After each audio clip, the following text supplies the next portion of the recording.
सुप्रभात बच्चों, कैसे हैं आप सब बच्चों। आज हम हिंदी व्याकरण में नया टॉपिक शुरू कर रहे हैं। आप टॉपिक का नाम है पद विचार और उसमें टॉपिक है आपका संज्ञा। ठीक है, देखो सबसे पहले हम पढ़ेंगे कि पद क्या होते हैं। जब कोई शब्द वाक्य में प्रयुक्त होने की व्याकरणिक योग्यता प्राप्त कर लेता है तब वह शब्द पद कहलाने लगता है। ध्यान से समझो, जब कोई शब्द वाक्य में प्रयुक्त होने की व्याकरणिक योग्यता प्राप्त कर लेता है तब वह शब्द पद कहलाने लगता है। जैसे हमारे पास वाक्य है बेटा, राम स्कूल जाएगा। ठीक है, यहाँ शब्द क्या है हमारे पास? राम। ठीक है, अगला शब्द क्या है हमारे पास? स्कूल। और अगला है जाएगा। कितने शब्द है हमारे पास? अलग अलग 3। जब ये अलग अलग लिखे जाते हैं, ठीक है, तब इनको कहते हैं बच्चों शब्द। जब ये अलग अलग लिखे जाएंगे तो क्या है ये? शब्द। लेकिन जब ये शब्द एक वाक्य के रूप में प्रयुक्त होने लगते हैं, ठीक है, तो इन शब्दों को शब्द न कहकर पद कहेंगे। ये पूरा तो है एक वाक्य, लेकिन जब ये शब्द, जो शब्द अलग अलग लिखे थे हमने, एक वाक्य के अंदर आ जाते हैं तो वो शब्द पद कहलाए जाते हैं। समझ आया बेटा? यहाँ हमने लिखा था जब कोई शब्द, ये हमारे पास शब्द थे अलग अलग, ठीक है, जब कोई शब्द वाक्य में प्रयुक्त होने की व्याकरणिक योग्यता प्राप्त करता है, ये यहाँ पर ये तीनों शब्द एक वाक्य बन गए।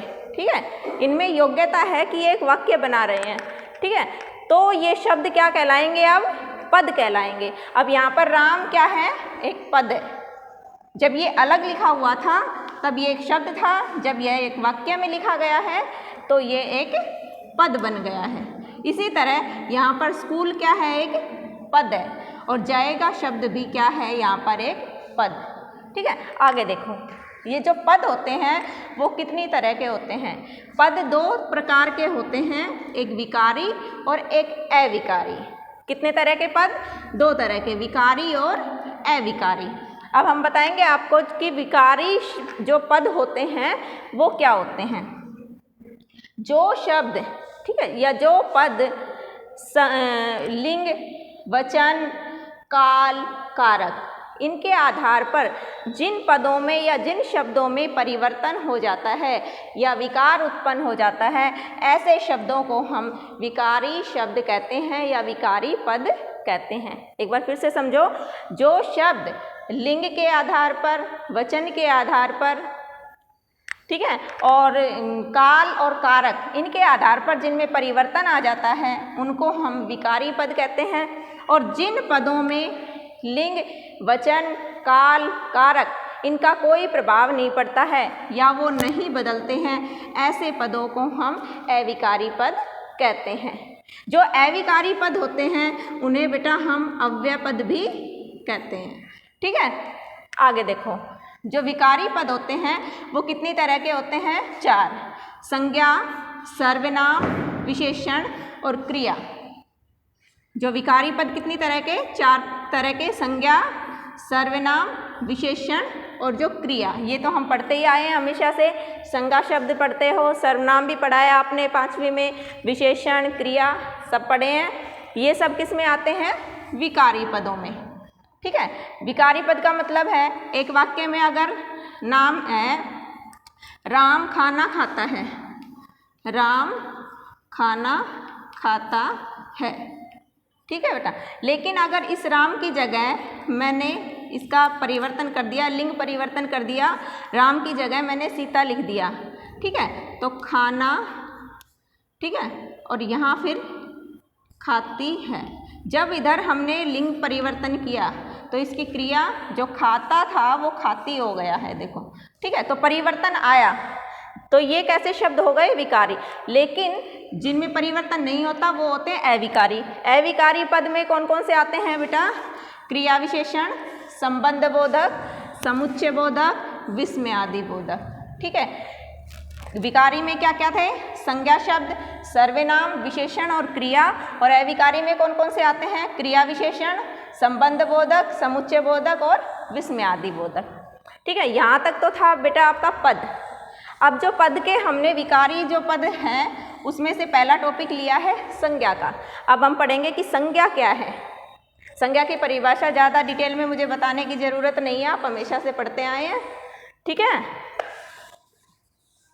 क्या होती है संज्ञा?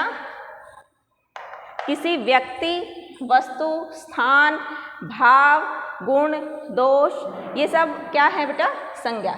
किसी व्यक्ति का नाम, किसी वस्तु का, किसी स्थान का या भाव, ठीक है, किसी के गुण, दोष बताने वाले जितने भी शब्द होते हैं वो संज्ञा शब्द कहलाते हैं। किसी व्यक्ति, वस्तु, स्थान, भाव आदि के नाम को संज्ञा कहते हैं। जैसे व्यक्ति के नाम में किसी भी इंसान का नाम आ सकता है, ठीक है। वस्तु में कोई भी वस्तु हो सकती है, जैसे मेज़, कुर्सी, पेंसिल, रबड़, कापी, जो भी है। आपका स्थान में कोई भी स्थान हो सकता है, ठीक है।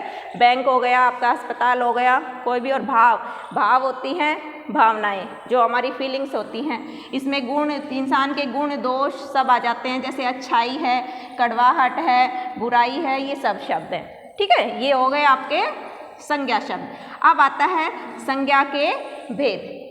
संज्ञा कितनी तरह की होती हैं?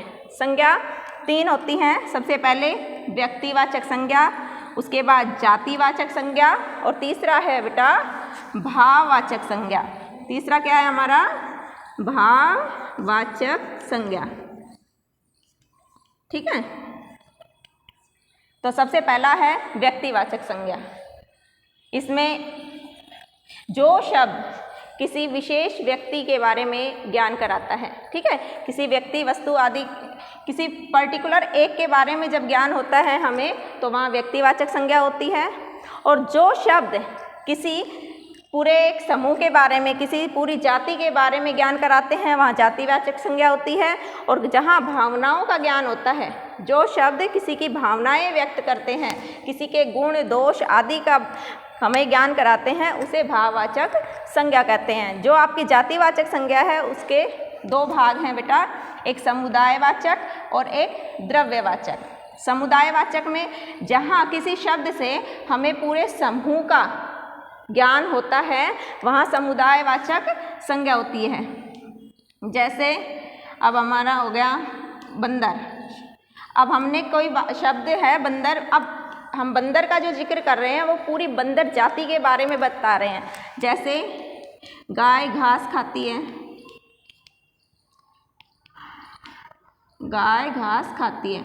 यहाँ पर जो गाय शब्द है ये किसी एक गाय के बारे में थोड़ी है, गाय तो सभी घास खाती हैं। तो यहाँ पूरी गाय जाति, पूरे गाय समूह जो है, समुदाय, उसके बारे में बात हो रही है। तो ये होता है समुदायवाचक। और द्रव्यवाचक में क्या आता है? जब किसी वस्तु के बारे में या किसी धातु आदि के बारे में ज्ञान होता है जिन शब्दों से हमें, वहाँ द्रव्यवाचक संज्ञा होती है, ठीक है। तो संज्ञा के भेद समझ में आ गए, व्यक्तिवाचक संज्ञा, जातिवाचक संज्ञा और भाववाचक संज्ञा। तो इस जो आपका टॉपिक है पद विचार संज्ञा, इसमें इतना ही बेटा। आशा करती हूँ आपको समझ आया होगा। धन्यवाद।